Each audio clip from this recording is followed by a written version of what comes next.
Good, bright and early morning. You guys are looking great today. This morning I was woken up before 6 o'clock from a phone call from my parents because the cows had gotten out into a neighboring cornfield. So we were out there chasing them, and I thought, you know what, I need to make another Murano video. And well, I come back to the car to get in when we got these cows sorted out, and the car would not start. We've been having kind of a power issue. My wife's been driving it to work, and the other day sitting in A&W's, I guess I wouldn't call it a drive-through, but she was there, the car wouldn't start, and luckily we have a jumper pack in it. She jumped it, ran just fine. Kind of the classic signs of a bad battery, because then she drove it from work home, which is about 30 miles away, and we haven't had a problem starting the car since. Now that was just a few days ago, and we haven't really driven it, so today it started just fine, but then I used the lights this morning being somewhat early, and I don't know, it might have killed the battery. So I thought possibly it could be an alternator, because I jumped it, got it running again, but the car stayed running the full 5 miles home. So it has all the classic signs of being a bad battery, but in today's video we're going to be testing that theory. We're going to get the OBS scanner out and a couple of other tools to help us determine and narrow it down. Is this a bad battery? Is it an alternator? Do I have a draw somewhere in the system? And hopefully we can get whatever it is replaced. Fingers crossed it's not the alternator. I've replaced so many alternators lately, and I haven't even done videos on the majority of them, but I have done one on our old 77 F600 feed truck. So if you're interested in those videos, jump back onto the channel, go watch them, and subscribe here right now, because if you like this type of content, well, it's what I do, it's what I like, it's what I enjoy, and I want to share it with you guys in these cheesy, hopefully fun videos. Also follow me on the Insta thing, link down below. I hooked up my OBS scanner because it gives me a battery output or a voltage output in reality, and we're running at 14.2.3 volts. Now, to be certain that this is an accurate reading, while sitting in the car, I kicked on the radio, the blower motor, and the lights all at the same time.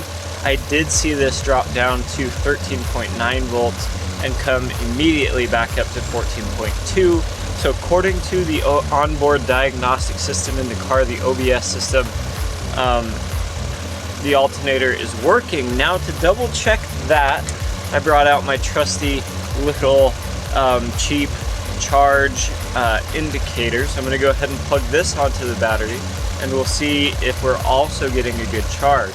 I have used this in previous videos. It's about a $3 tool from Walmart. If you don't have one, you may consider picking one up, but all it does is show you the charge level of the battery. So if you're using it on just a battery itself, you should see a light illuminate somewhere in here. Now, it doesn't just illuminate one light, it's kind of like a progressive meter where it illuminates all of the lights up to the voltage that the system is currently at. So if it reads, you know, around 12 volts, this light will light up, around 11.5, this light, so on.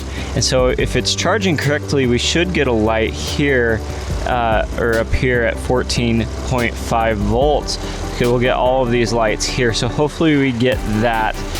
That should be the max charge, as it says on this thing, or the most that a system should ever be putting out. Okay, I feel a little bit more comfortable. This light is really hard to see. So it says here that we're getting 11.5, 12, 12.6, 13.2, and then this light is barely illuminated, so I'm probably somewhere between 13.2 and 14.5. My next step would typically be to test the battery, which I'll go get my tester and I'll show you guys that. They make all sorts of battery testers, from these old analog ones that I love to digital meters, but this one's my favorite because it's proven reliable over the past like 50 years. So all you do with this battery tester is you put it onto the battery, you hold in this on button up to 10 seconds, it will then give you a reading, on where that battery is at. This will tell us pretty quickly if it's bad, and how this works is it sends power through this heating element. It's kind of like a load test. This shows me that my battery is fully charged. So if the battery is going bad, or if it's weak, we may still be able to hold a charge here, because the car has, hasn't had any troubles the past few days other than today when I used the lights this morning and then immediately shut the car off. Now, I can confirm this on my onboard diagnostic system. It says the battery is at 12.7 volts. So both of these testers line up. I'm gonna go ahead and plug in the trusted battery tester. We'll see what it says. I imagine it's gonna be right here on the green and the yellow line.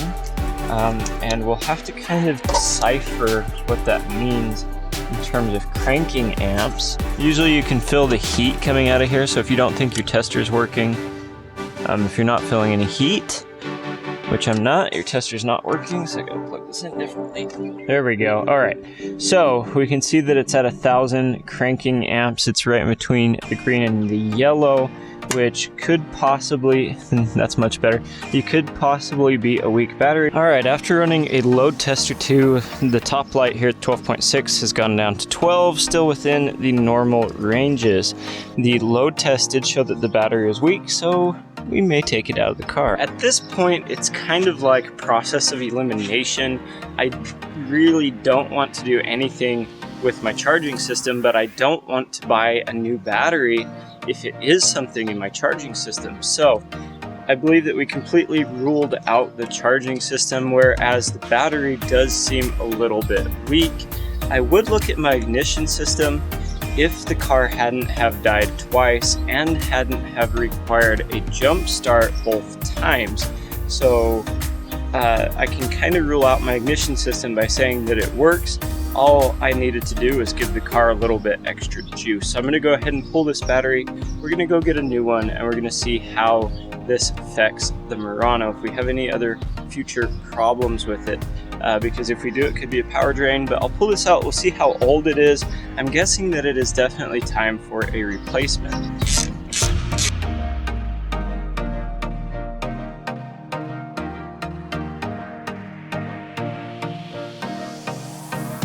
It's just a 10mm bolt here and a 10mm bolt there. These just lift up and then set them to the side, and then this bracket as well. So it's a 10mm bolt here, here, and here, and then this whole battery will just lift out. It's a Super Start Extreme. It's from September of 2019, so not a super old battery.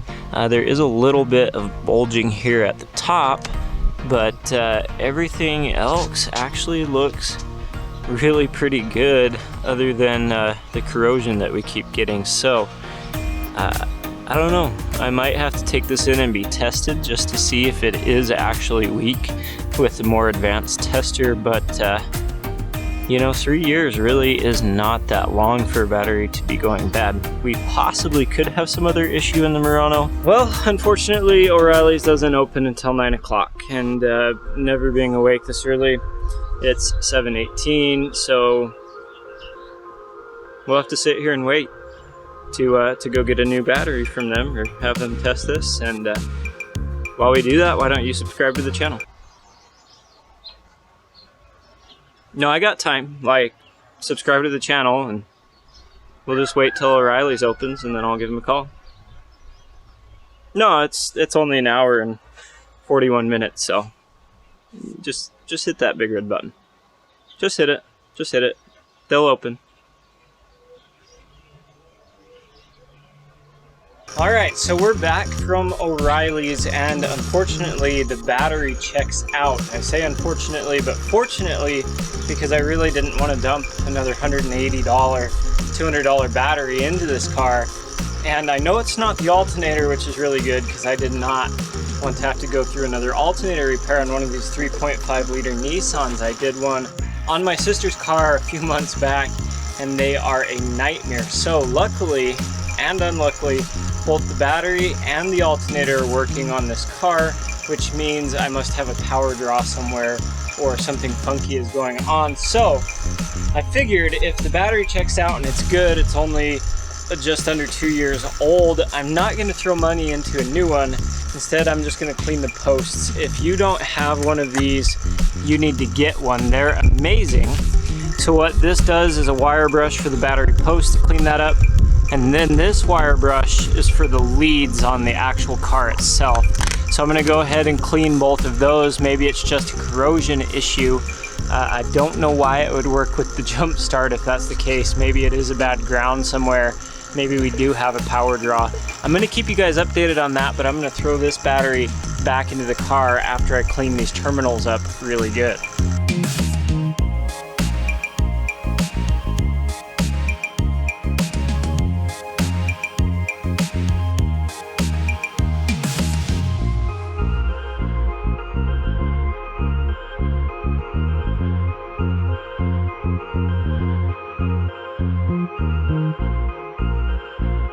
And just like that, we're done with this Murano video. I do apologize that it ended up being kind of lame, but I just thought I'd walk you through diagnosing a power issue and how I would go about trying to figure out what is wrong. Hopefully cleaning those leads helps solve the issue. If it doesn't, I'm gonna have to look for that power drain, check all of the grounds on the motor, make sure they're still connected. Maybe I forgot to connect something on one of its previous repairs.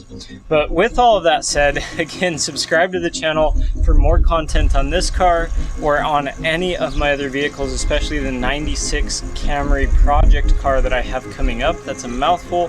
Follow me on the Insta thing, link down below. Leave a comment if you have any suggestions on what I should make videos on for the channel. And with all of that said, get out, enjoy your automotive ownership, and I'll catch you in the next video.